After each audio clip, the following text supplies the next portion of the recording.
Okay, our next speaker, up next, we're diving into one of the most pressing issues in leadership, and that is how to integrate Gen Z into the workforce. I'm very curious. Raise your hand if you're a Gen Z.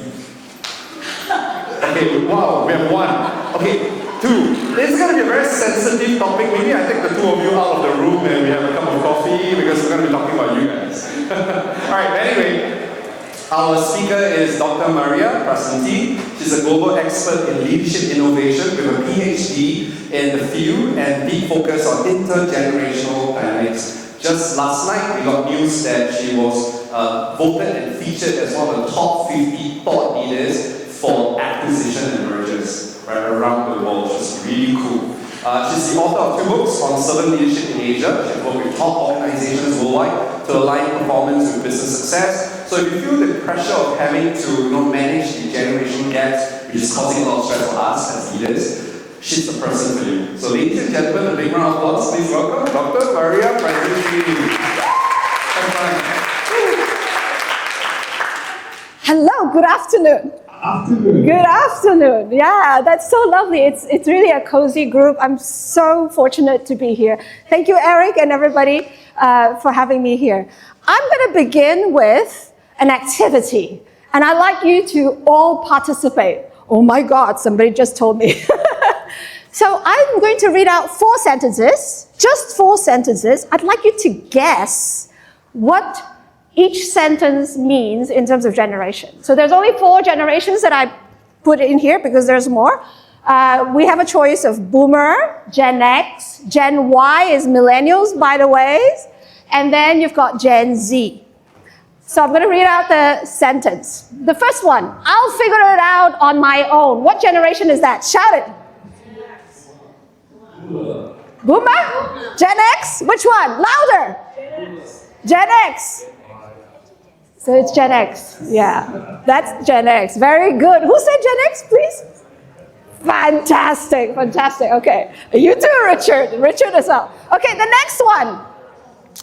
If you work hard enough, you will achieve anything. Yeah. Oh my gosh, that's a boomer. Grandparents would say these things, right? Okay, great. So the next one is, I don't just want to make a living, I want to make a life. Come again? Y and Z. Y and Z. Which one? You can choose one. No, you come in. You have one choice. So the Gen Y, who's Gen Y? Yes, these guys know it, right? Because they say it all the time. Right, Eric? You would say that, Matt? The next one. I don't want to hustle to success if it costs me my soul. This is? Gen Alpha. Gen Alpha is being born now. So that's 24-year-old Gen Z. So Gen Z. Now, this is a gentleman that had a conversation with me recently. He's applied to a German multinational organization. He's a graduate, top of his class engineer. And he says this. But guess what? He's not the only one. And here's the interesting thing. The Gen Zs, they're not just coming to organizations. They're already reshaping organizations with fire, but also with the desire to, this is not working. Is it lack of battery? The desire to resist. And they're resisting burnout, bureaucracy, and blind leadership. 3 major things at the moment. I'd like to share with you a merger and acquisition example. Unfortunately, I was called in to support them a couple of years a little bit too late. But anyways, they asked me to support them on the integration. So they've done the merger and acquisition, and now they're running. I find them, the way I met them, at 60% attrition rate. That's when they said, please, can you come and help? So I was like, oh my gosh, do I want this job? It's a lot of responsibility. Well, I found a lot of problems. And obviously we worked out some problems. But the major fundamental issue, it's really just one. It boils down to this one fundamental issue. It's a merger between a traditional shipping company, more than 50-year-old, and a fintech company, just about 5 years old. 50 and 5. So you've got a lot of older generation in the shipment company, and then you've got the fintech, 80% is Gen Z. And some millennial leaders, obviously, and owners, and so forth. So these two marrying together strategically on paper looks fantastic. Expansion, both companies are global. Even the fintech, the young company, is also global. And so on paper, it was really sexy to have these two together. But guess what happened? The fundamental problem that caused 60% attrition rate was that they didn't know how to work with Gen Zs. So I came in, I worked with them. Let me just give you the results and we'll follow on a little bit later. So I met them with 60% attrition rate and working with them, teaching them how to work with Gen Zs, explaining the psychology of Gen Zs, we went from 60 to 17% in 1 year. We reduced tremendously the attrition rate. We went from 19% engagement to 90% engagement in the same year. We went from 4 flagships in the shipping company to 17 territories.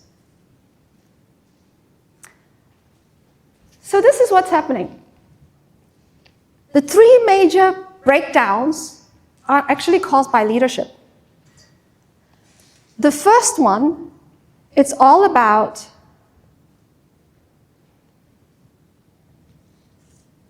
could you move it for me? Yeah, thank you. Snap judgments. So if you're not talking about Gen Zs, you're talking about the other generations. You've got the millennials, Gen X, and boomers also, because a shipping company, many people are working 20 to 30, 35 years. They don't retire. They continue. And then they come back and they become consultants and they want to make decisions. Yeah? So they don't really let go. And so what happens is the older generations than Gen Z had a tendency to make quick decisions. They know the market very well in shipping industry. Quick decisions, snap decisions. Gen Zs think deeper, more purposeful. And so that reaction doesn't really work with 2 generations. So thinking that Gen Zs are lazy, that's not what it is. Gen Zs work very hard, but they think deeper, not fast. So the other problem in leadership was specifically focused on we have a tendency, older generations, to pay Gen Zs the same way we wanted to be paid. You want to leave the company? Let me pay you some more because I want to keep you. What do you want? You want more perks? I'll give it to you. If I have the budget, I'll give it to you. Gen Zs are not looking for that. Gen Zs, they sign a contract, they'll want to stick around. But they'll stick around because they're motivated, because there's a purpose, there's meaningful work. Yeah? Okay, and the last one is biological burnout. This is a new thing because the more we're using AI, and the faster Gen Zs are using AI, the senior leaders are saying, oh my gosh, we used to take 48 hours to do this job, now it takes 1 hour. Let's load the Gen Z more because they're faster with technology. So they're completely burnt out. I see this in most organizations that I work with for this group of age. So how do Gen Zs think? Can you guys give me some input? What would they say? What are they thinking? How do they think? Any ideas? Matt? Think about things deeply, so beyond surface level. So thinking about maybe the why of something rather than just simply it's a task in front of you. Yeah, and spot on. So between 2023 to 2025, I conducted a survey with 3 regions, specifically between the ages of 19 to 25. These are Gen Zs. And this survey was about 500 people that responded in corporate organizations. The regions that I covered was Asia Pacific, Greater China, Middle East, Africa. I found out 2 key findings. The first one, Gen Zs feel extremely competent making future and important decisions based on experience. Not so good. They had high self-doubt, and it continued increasing when they were criticized or questioned on their decisions. So then I interviewed, based on this survey, I picked a few of them when I was traveling, and I sat down with them and I interviewed them. I said, what do you want in organizations? What helps you to make decisions, to stay or to leave? Because I was worried about attrition rate. And they said these 3 things. Clear empowerment. I want to feel grounded, not overwhelmed. I want to feel that my voice really matters, even if I'm the youngest in the room. Second block, I want to feel included and accepted. I want to feel that I belong to a team, that people accept me and genuinely cares for me. The blue box, I want to feel capable and growing all the time. I want to have opportunities to learn my skills and contribute with what I've learned.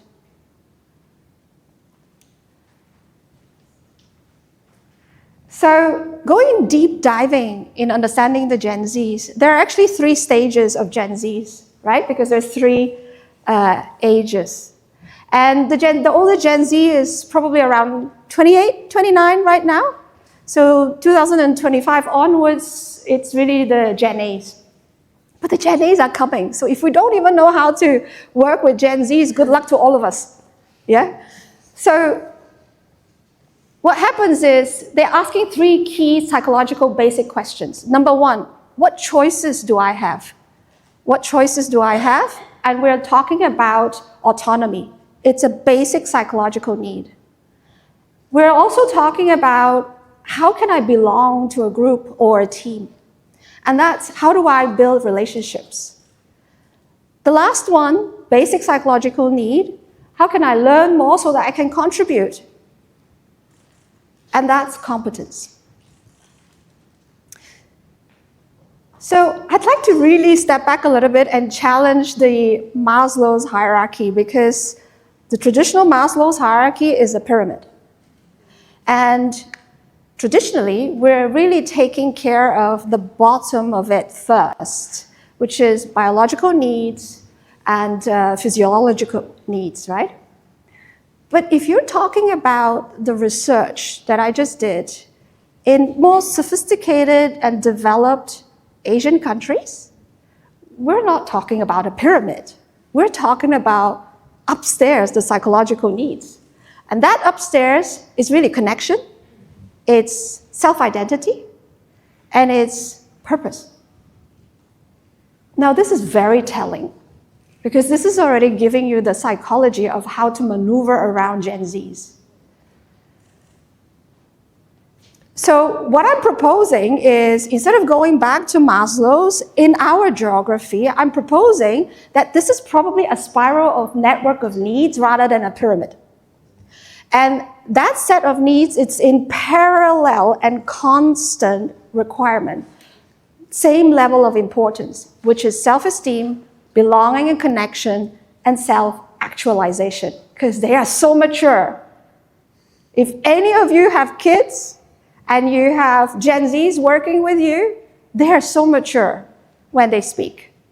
And this is because this is happening. So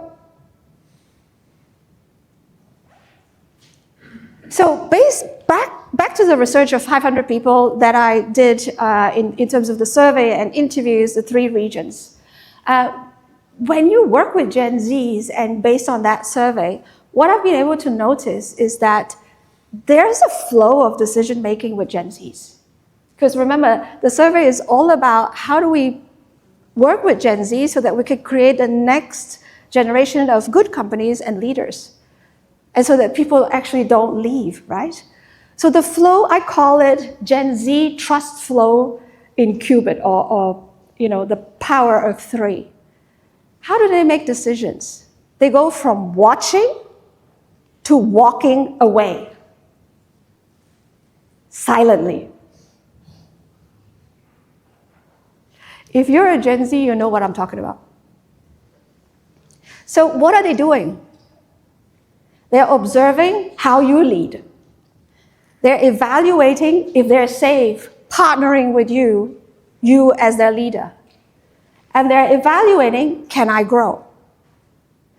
Finally, they're deciding, should I participate or should I exit?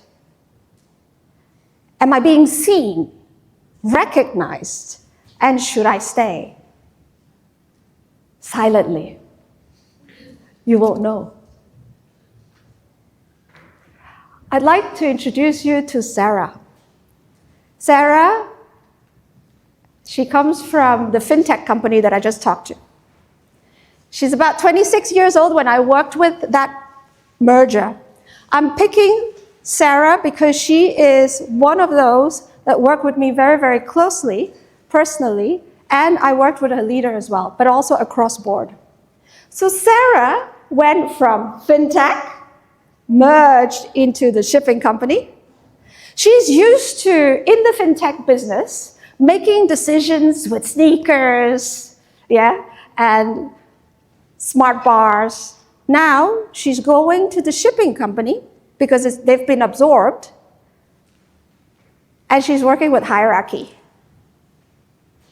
in the room. She's very uncomfortable. She doesn't know what that means. So, I'd like to introduce you to the Gen Zen model. Zen is not for us to become monks, okay? It's not about being a monk. But it's really just an acronym. We're going to zoom in to the characteristics and the psychology. We're going to engage the Gen Z as leaders, and we're going to normalize behaviors and mindset throughout the organization based on this model. And I'm going to go through it with you. So bring back Sarah, who's 26. I talked about the basic psychological needs of a human being, right? So the first need that we need to answer, remember the 3 questions? The first need we need to answer is, can we create more choices and autonomy for the Gen Zs so that they feel great making decisions in the workplace? So the first thing we need to do is break it down into smaller parts, 3 items. Identify personal triggers, clarify personal values, and reframe stress into a signal that they can work with. So working with Sarah, what I did was I worked with her in terms of what were her triggers making her so nervous in the boardrooms, making decisions, not sharing ideas anymore, while before she had so many ideas, and that's why she was great. So she said that she had a trauma with hierarchy. So she can't do hierarchy. It shuts her down and completely silences her. She was considering leaving, one of those. And so I said, okay, if that's your trauma, let's work with it. What are your core values? So she said innovation, she's creative, she's innovative, and she's constantly voicing out her ideas. People don't have to take her ideas, but she needs to speak about them.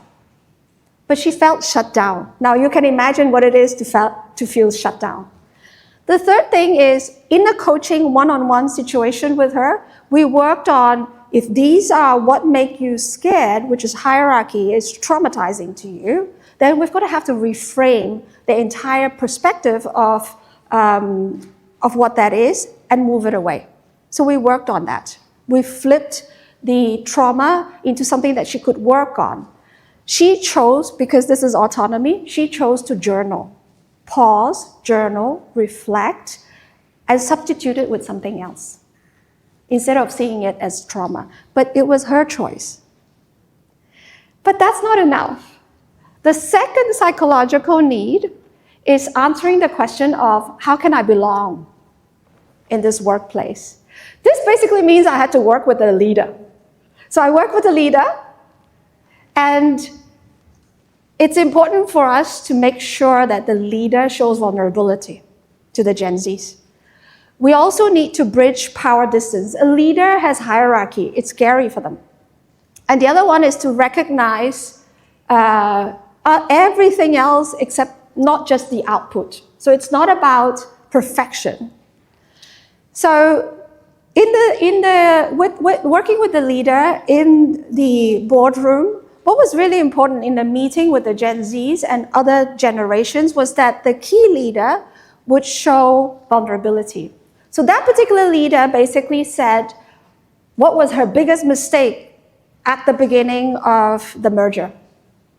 As soon as she said that, Sarah and other Gen Zs were calming down. So they started to see that the leader also makes mistakes and it's just human, that's fine. And then the next thing that is really important was that the leader started to ask Sarah, would you do a presentation about an update of the product that you're inventing on the billing? The last 10 minutes of the meeting, please present that. She did, and she did really well, but she didn't praise her on her performance. Rather, she praised her on her courage, her effort, and the clarity of explanation. So right now, Sarah is feeling pretty good. 4 months later, she now is the team lead of that project team, Sarah. So how did it happen? It happened because we normalized behaviors and mindsets. And the way we did this was answering, learn, and contribute, which is a basic third psychological need. So Sarah started working with other generations, not just her own generation. And she started to link, remember, Gen Z is purpose-driven, autonomy-driven. She started to link the impact of the tasks towards the impact of the customer. So this was meaningful. This was contributing. The next thing she had to do was to work with Gen X, work with millennials, teach them about fintech business and the technology. And then afterwards, because they come from shipping, and then afterwards, the shipping industry folks taught her and her colleagues how this industry really works. Towards the end, obviously, all of these Gen Zs would have an evaluation of their performance. And instead of evaluating the traditional way, it's like check, check, check, you've got a good grade, you've got a bad grade. They didn't do that anymore. They started to ask 3 key questions. What did you learn? How did you grow in this business? And what's exciting for you to further explore? At the end of this whole work for about 1.5, 2 years, I interviewed the senior leaders from the shipping company, and I asked, how do you feel about this whole process? And they said, fantastic. It's stress-free because all I needed to do is learn coaching. Coach, coach, coach, coach, coach, and the Gen Zs will solve all the problems. Because modernizing a shipping company, it's really about tech. So let them do it. Give them the power to do it. I also interviewed the Gen Zs, including Sarah, in that group. I said, how do you feel? It's like, this is the best company because I get to make decisions. Ladies and gentlemen, Gen Zs don't leave when you answer the 3 basic psychological needs: autonomy, relationships, and competence. When you let them lead, they stop leaving. I'd like to ask back to all of you, have you thought of watching what Gen Z's behaviors are? Because if they are silenced in the organization, it's because some of these psychological needs are not being answered. So I'd like to propose a shift of mindset, a shift of behaviors to all of us. Next, Nathan. For all of us leaders, instead of asking, how do we make them work like us? We should ask, how do we evolve together? And to the Gen Zs, for those of you that are Gen Zs here, instead of demanding safety or psychological safety, what I would ask you to think about is to create it with accountability and courage. To all of us, before we burn out, let's lead with Zen, aligning who we are with how we lead. So, remember the 24-year-old Singaporean that asked for a job, a technical job, engineer?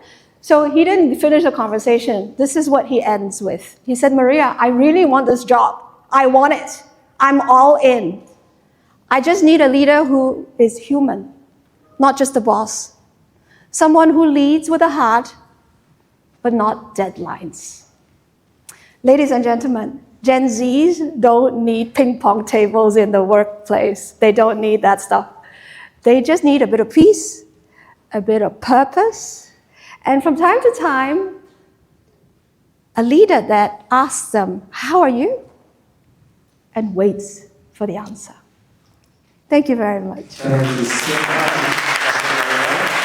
Wow. I suppose you all now have a new way of looking at the word Zen, huh? So Zen is also a way of leadership. So that was great.